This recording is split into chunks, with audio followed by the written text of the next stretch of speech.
Perubahan kelas BPJS menjadi sistem kelas rawat inap standar atau KRIS menimbulkan kebingungan di masyarakat.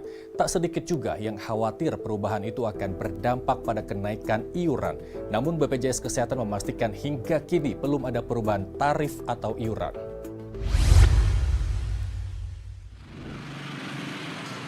Pemerintah akan menerapkan sistem kelas rawat inap standar atau KRIS untuk menggantikan kelas 1, 2, dan 3 yang selama ini berlaku di BPJS Kesehatan. Penerapan itu seiring dengan dikeluarkannya Perpres nomor 59 tahun 2024 yang diteken Presiden Joko Widodo pada 8 Mei lalu. KRIS akan dilaksanakan secara menyeluruh untuk rumah sakit yang bekerja sama dengan BPJS Kesehatan paling lambat pada 30 Juni 2025. Perubahan itu pun menimbulkan pertanyaan dari masyarakat yang bingung serta khawatir akan terjadi kenaikan iuran saat BPJS beralih menjadi KRIS. Itu yang menjadi beban masyarakat mungkin kurang siap ya, apalagi ada perubahan biaya gitu. Kalau ada perubahan biaya? Iya, memberatkan menurut saya sih. Paling kasihannya sama orang yang peserta mandiri ya, kasihan terlalu besar juga gitu. Kalau buat karyawan-karyawan misalnya ditanggung sama perusahaan sih, ya sama aja sih, nggak apa-apa gitu. Skema penerapan KRIS sejauh ini masih dalam kajian kementerian yang terlibat. Selama ini, pasien kelas 1 BPJS Kesehatan akan menempati kamar dengan kapasitas pasien 1-2 orang. Sementara kelas 2, 3-5 pasien, dan kelas 3, 4-5 pasien. Hal itu akan berubah menjadi 4 tempat tidur dalam satu kamar jika sistem KRIS berlaku.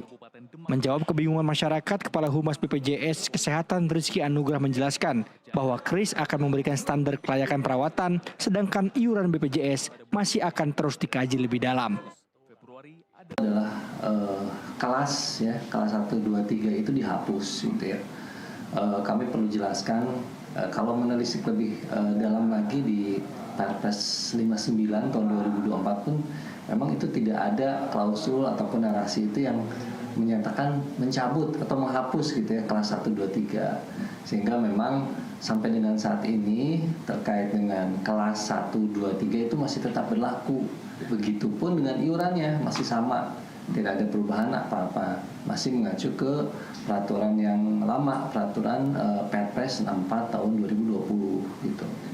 Ini kan sebetulnya Perpres 59 ini masih perlu dijelaskan lagi ya, mengamanatkan sebetulnya di Perpres untuk peraturan lebih lanjut terkait dengan implementasi Perpres ini sebetulnya ada di Permenkes yang sebetulnya kami juga masih menunggu.